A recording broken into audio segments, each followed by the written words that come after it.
All right. Shalom, shalom, everyone. I have a very special guest with me today. His name is John Paul Rice. And I'm very excited to introduce him because he is part of a group called No Restrictions Entertainment. It's a Los Angeles-based production company.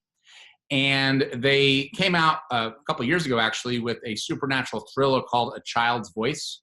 And this is based on the testimony of former FBI agents, documented court cases, interviews from survivors, all this type of stuff to expose child sex trafficking, child abduction, and things like that. So I'm going to go ahead and introduce John to you guys. And first of all, John, I'd like you to talk to me about your company, the background of your company, and what you guys do in film.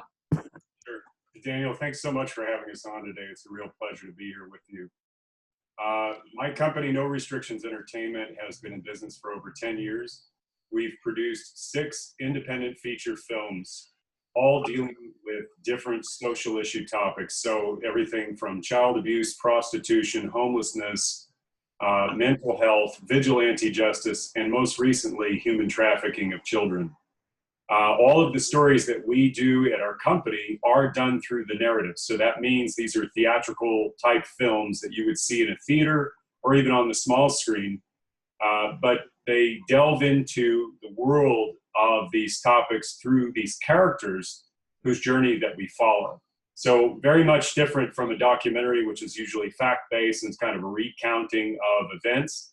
This is the combined creative forces of fact-based research and the creative fictional world that we create in our company, so that it allows it to be more expansive, more immersive for people, and that you don't really have to know anything going into these topics to kind of learn about them, because you're kind of lost so much so in the characters that you really are not focused on the subject matter until it's presented in front of you, and that gives it a maximum emotional impact. Absolutely. So using the method of storytelling to wake people up to this topic that, quite frankly, a lot of people don't really want to talk about. Yeah. No, it was a tough one for us. Human trafficking was not something that was on my radar until the end of the 2016 general election with the Podesta emails. And I kind of ignored most of the Pizzagate stuff. I had checked out because I had bought into all the mainstream messaging that was going on, unfortunately. And I just saw it as a big S show that was going down as far as the election. But because I had paid so closely attention to what the media was doing during the Democratic primary and how they were pretty much gaslighting everybody outside of Team Hillary, that it became very obvious that I could put these things together. After the election of Donald Trump, I started looking into all of these different areas, and I went on binge watching of YouTube. I went to channels like yours and others who were talking about things that were based on facts, and they were presenting research, and then there was historical precedent. So we got into the Franklin scandal. Ronald Bernard came into our periphery at a certain point. He was the ex-banker who exposed the cabal and talked about the 8,500 people in the world that were controlling all of the wars, the famine, the disease, the financial crashes, and he had been a part of that between the early 80s to mid-90s. We looked at other people, former FBI whistleblowers that were coming forward talking about what Bush Sr. had done during his time with Reagan, and that all of this crap has been continuing over decades and building, not just in human trafficking, but all of the crap that we see going on in the world today as an agenda. And if you had told me this 3 years ago, I would have thought you were a nut. I would have thought you were a conspiracy theorist. But it turns out that what we're detecting is symptoms of a much larger and bigger problem that has been laid over top of our world and suppressed our true potential as human beings. You have to, I mean, at the end of the day, what I had to reconcile was, you either believe that a beautiful baby child that's born in front of you with such love and care in its eyes and in its heart and its spirit can somehow suddenly just turn on a dime when it's loved and cared for by its parents. It all of a sudden becomes a sociopath or a racist or a misogynist or a bigot or a pedophile. And what I learned from my research and knowledge was that, in fact, no, most all of this is kept within families. It starts with the families and then it goes outward. So in essence, you'd have to be a very cynical person to believe that human behavior and human nature is inclined to do such corrupt and horrific things, especially when it involves children. And the evidence out there is overwhelming in terms of our systems of power and our democratic institutions, in essence, just in this country alone, but let alone the world, have been taken over and used as organs for this network of people to basically exploit children on such a massive level that we currently, as we know today, have 5.5 million children every single year who are victims of human trafficking. That's globally, and that's what we can estimate today. We do know that, like in China, they have organ harvesting dungeons where they take blood samples of people, and according to their blood type, they match them up with an organ donor, and those people awaiting an organ donation are essentially going in and they're picking out those people to be sacrificed, and in many cases 4 or 5 or 6 times until the heart or whatever organ that they harvested out of them takes root in their body and is stable enough that they can continue living. So it's unconscionable. I had to check out at a certain point as well. I mean, just kind of distance myself because it's just emotionally upsetting. It's so overwhelming. And in the final analysis, though, my business partner and I, Edgar Bravo, decided that we were going to take this on in the way that we knew we could through film. There's nobody that we know that has been able to do something like this that exposes both the satanic aspect of this, which is the child sacrifice and the ritual abuse, and the human trafficking portion of it, and the fact that there are very powerful people involved for which we were told to stay away, don't go that route, you'll be labeled a conspiracy theorist, in which case I said, you know what, this is the truth.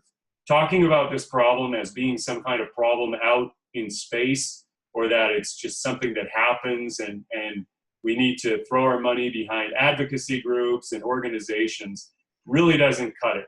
The bottom line is this: every single one of us can do something about this, starting with what we do in our own homes with our own children, as well as what we do within our community, whether it be at our church, with local law enforcement, or getting a group of people together to decide that we're going to not only bring awareness to this, but we're going to start to look at how we can reconstruct our laws so that they protect all life on this planet, especially our children. Because in today's society, that is not the case. Children are essentially the property of adults up until age 18. They don't have any rights, especially when there concerns child abuse in the home. The way that we should be able to do it, which is to have children be able to come forward, have complete legal immunity, or at least representation and protection. So until the claims that have been filed can be completely looked into by law enforcement. And I do know that there is a line and a barrier that has been drawn where law enforcement can only go so far, but I would say this, that if there is any chance for it, it's in the executive order that President Donald Trump signed after he got into office on human trafficking and the freezing of funds and going after different entities and groups worldwide that we could potentially take down, because these are all of the people that are supplying the money and the funding and all of the people in the supply lines globally. That's what this is all about, is essentially the rot and the filth that has been put through our society, messaged to us. I mean, I'm a little bit passionate about this, but today I'm reading in Teen Vogue an article talking about how empowering it is for young women to do sex work. This is the message that's going out to teenage girls in this country, that sex work is empowering, that sex work does allow them to have the financial freedom that they want, and somehow does just completely is irrespective of all the facts, knowing full well what it really is like to have a pimp. And what it really means in the era of Me Too, to say this to young little girls that you should go find an older man who can pay for sexual treatment of you. I mean, it's just disgusting. And there is a spiritual battle in this, and there is a cultural battle in this, but it's one that we must win. Because this is how, the thing about this that I've learned over these last several years, especially living out here in LA,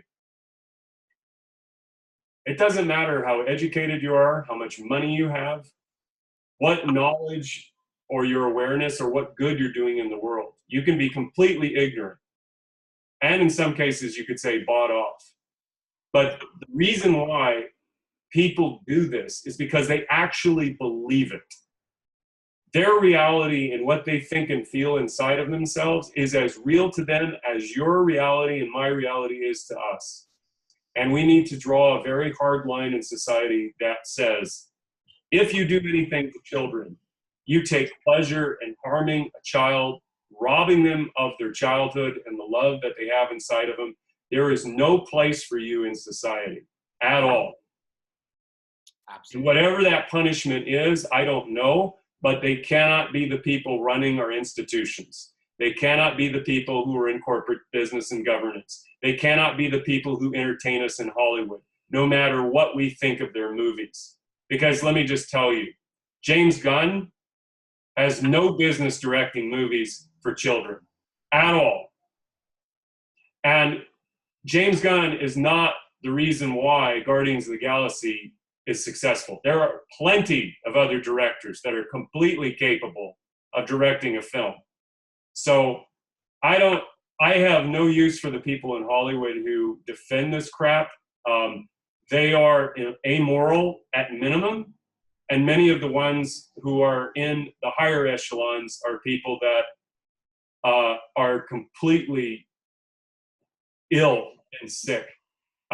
They're the ones that are messaging to you and I all of the progressive messaging or the liberal message of, tolerance and diversity. And what they really mean by all that is that it's moral relativism. It's about, well, you are who you are. And that's what makes you you. And you have a right to express that. They do not draw any moral lines whatsoever. And so this is why it's so appealing, especially to young people, because their brains haven't fully formed and they don't have the experience in life to understand that people who talk this way don't necessarily act in the way that you think they're going to act. Tolerance to them means something else. Tolerance to you means something. Tolerance to me means something. So it's kind of this ambiguous words that sound good, but in reality, what they're doing is they're conditioning all of us to accept their pedophilia, their child molestation, and sexual abuse and torture of children through phases. But it's all there in the messaging. It's like, I don't have a problem with LGBT rights, fine. Or people who want to love somebody else, fine. That's your right, you're an adult. You start putting a 7-year-old child in a parade twerking around adults who are drinking. What if that was a little girl? How many parents would be okay with that? But because they have people brainwashed and conditioned to go, oh, these are trans people, they're oppressed and they're hurt. You can't be anti-trans. You're discriminating against that child. You're going against that child. No, I'm not. That's a child whose parents, you should be asking, where are the parents of that child and what are they doing? The little Desmond kid, I feel bad for him. I know he's being used, and I know he feels the way he feels. But he's got a mother that's sitting him down with literally the guy, the party monster, who was accused of murdering somebody, and having him on his YouTube channel and hanging out with him for the day. And then they take this kid, he's 11 years old, he's not even sexually active yet, that I know of, but in terms of puberty, and they're trotting him out on Good Morning America in the morning in front of us while families are getting ready to start their day with their children. And he's dressed like a prostitute, and he's paraded around stage acting sexual poses. And I mean, it's insanity. So these people really do believe it. They really believe what they're telling us. So it's time that we step up, we use our heart, we use our love, our care for each other, our care for our children, and we express it in the most honest and beautiful way. That is the love that comes from inside you, the love that God is, in my view, is the one, that is the answer. That is the healing of all things in this world. It is not going to be through violence. It's not going to be through, what I want to say is that it cannot come from a place of hatred and anger to defeat the very people who have violated the code. It has to come from what love is. It's far more contagious. It's far more powerful. It's far more unifying. And so I just wanted to say that my commitment to making this film changed me forever. The research changed me. The filming changed me. The editing of the film changed me, because I had personal, emotional experiences through each of those phases. And when I came out at the premiere here in LA last summer, I had an audience of 400 people who had tears in their eyes after seeing this film because of the beauty and the love that was underlying all of it. They did not, grown adults had no clue that this was going on, and they came out hugging our actors and our actresses for the portrayal, the honest portrayal of their care for these children, and the fact that they were willing to risk their own lives in order to save these kids. And since that time, it awoken in me a very deep spiritual belief of the connectedness that we have in this time and the reality that we live in, and that we are here to do and bring heaven on earth, bring heaven to earth. And the way we do that is we live that every day in our lives. We try desperately, as much as we can, in spite of our imperfections, to continue forward and learning about the Word of God and love that is within each and every one of us, the child that lives inside of our hearts. That is the most powerful thing that I've come from with all of this, through all of it, is that the evil has no chance to survive when that rises up in everyone else. Yeah, you would think that it would be just a no-brainer that we should not live in a world where children are sacrificed and molested and raped and things like that. But what I've come to learn through all this investigative journalism is this satanic pedophilia is literally the glue that holds this deep state cabal together. And that's what I think the main heart of this is all about. I like what you're doing, and I wanted to have you on because, you know, I'm more in the aspect of raising awareness through investigative journalism and making people aware of the subject. But you're doing a different route, which is just as valid, if not more so, and that is you are actually using the art of storytelling to reach people who, again, a lot of people don't, either they're not aware of it or they don't want to know about it. And I think what you're doing is very effective because you're using the mode of storytelling and film. So tell us more about this film, A Child's Voice, how it originated, and just more details about it. Sure. So my business partner, Edgar Bravo, he's the writer-director, and he was over in Melbourne in the summer of 2017 for business meetings with some of our other projects. And like I had said earlier, I did the YouTube binge watching after Donald Trump's election to learn what was going on, and I started putting together some pieces. Came across some things on human trafficking of children, satanic ritual abuse. Sent that to Edgar while he was over there, and he started watching it. And within, I think, a day or two, he called me up to say, "I've got our next film." And we didn't have a title for it at the time, but he said it's what he wanted to do was to take these two people on the outside, a boy who's a homeless heroin addict and a girl who is being beaten by her boyfriend. And their combination and their love together was the nucleus of the whole story, because in the final analysis, the child is the one that is the life that comes forward, and I would say gets revenge at the end, but it's really a deeper power of reconciliation, and also the commitment to help other children was the biggest surprise ending for us. But the story, we wanted to make characters that were essentially you would call the dregs of society, or the people that we don't typically see as heroes. And what we wanted to show was in their trouble and the selfish, in some ways, selfish life that they were living, that once they broke free from those two things, once he cured his addiction, and once she got away from her boyfriend, that the two of them would begin to form this relationship of trust and a bond that would give a deeper sense of love. And it was symbolic that it was their love together that brought the child back from death. The child at the beginning of the film is sacrificed in a satanic ritual. What we did was we used the genre of the supernatural so that the child's spirit lived on after. And the child calls out to our main character, Tim, who's a homeless heroin addict, for his help. And he thinks he's going crazy until he has his heroin withdrawal and the child essentially cures him. And then he gives him instructions of where to go to start his journey to track down this woman and save her life. And we also, the other part of the story that we added to this was the businessmen, the network.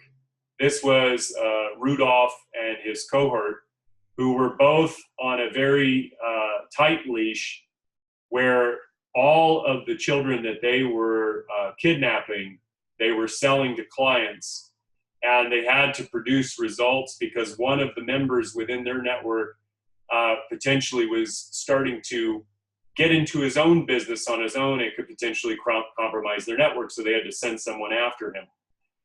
In essence, though, this whole thing was put together originally as an episodic series because we thought that we were going to be able to do this on YouTube. We thought that we would be releasing it as a web series on YouTube and doing advertising and donations, that kind of thing, and or downloads for the full length feature. And once we started seeing the censorship going down, we decided that we needed to make this a film first, and then find other platforms that we could potentially put it on as a web series. But we wrote it, we did it as a feature. We ended up shooting it all as a feature, and we put it together, and we had massive success through YouTube and podcast, better than any review that we could ever get from a reviewer in film or on a magazine. These kinds of interviews that we're doing, the podcast, talking with people about this issue, just saw an overwhelming support and a majority of people going online and buying the film or renting it or streaming it. And we told them to say, look, anything that you do with this film, if anything, is don't just watch it for yourself. Share it with other people. We have to get the word out to as many people as possible just to start to begin the dialogue, because one film is not going to change someone, but it can inspire good things that come forward. And then you continue to learn more. And what we did was, with each and every one of our videos that we did, we would always answer the people in the comments, because we wanted them to know that this was important to us, that you knew what to do when you had a question like, where can I go? What can I do? How do I get involved? How can I do something to affect this problem outside of the film? And the overwhelming response was, I mean, it was just so inspiring to see hundreds and hundreds and hundreds of people. They were ready to do something after seeing the film. They had won over something in them, the resolve, through the journey of the characters and the identification of this story, and understanding all of what they had seen on the outside, the news articles, everything from Cynthia McKinney taking on Donald Rumsfeld and DynCorp during that whole. And so it was like it all came together for them, and they were ready to go and say, all right, what can I do? Here's the great thing that I think is missing in some of the, I guess, in some of the ways that the movie has come across to people, because there's some questions about it. And really what it means is that this is the beginning of the conversation. I don't want to give it away, but it's the beginning of the start. So in essence, there are some loose ends. It's a little bit open at the end, but the reason why is because it's the journey must continue. It must be that all of us decide at a certain point what we want to do in our society, because taking the pedophiles down and the networks down is absolutely important and critical. But it's the imagination of the people and where we go from here that is going to secure this never comes back into our society again. And that's really what we were trying to say, is that the love that you have for each other is what gives you the strength and the courage to go out into the world and do miraculous things. Do the things that most people don't believe are even possible.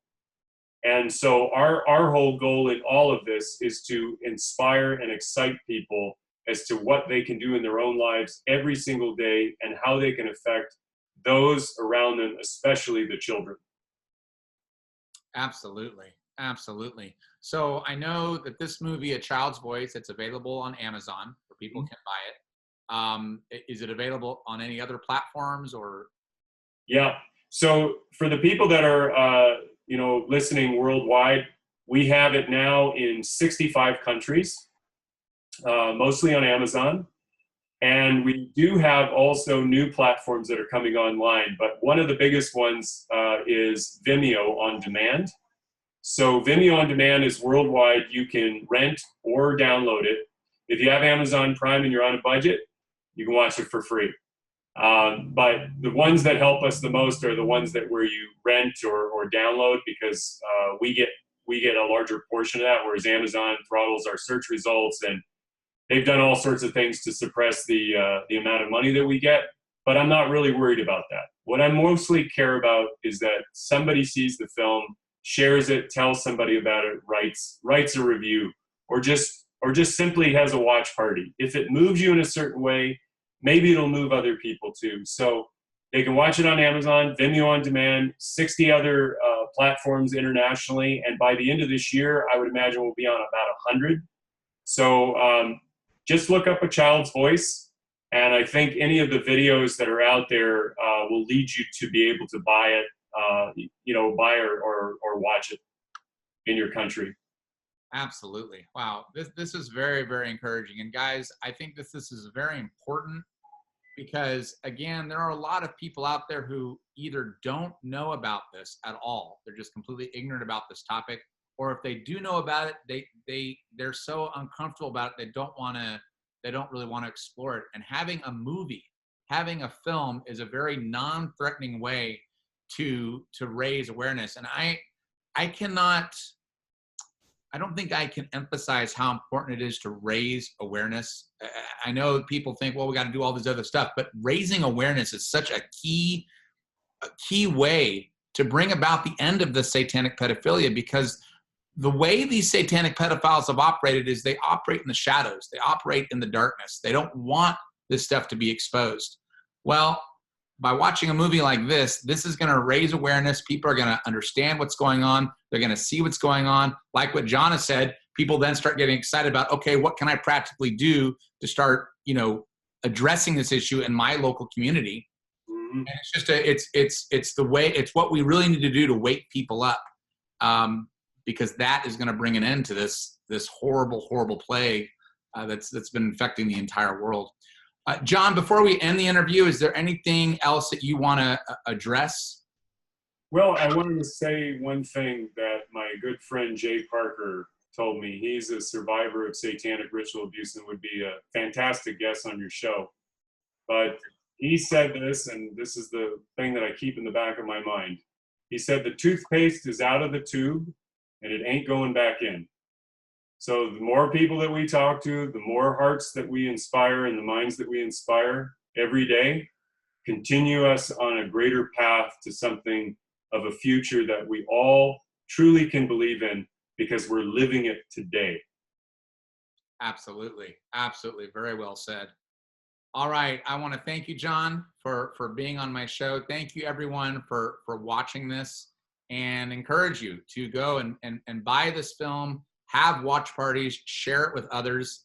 This is a really, really great way. Storytelling is such a powerful and effective way to change the hearts and minds of people and make people aware of what's going on. Thank you, John. Hey, thank you, Daniel. I appreciate it.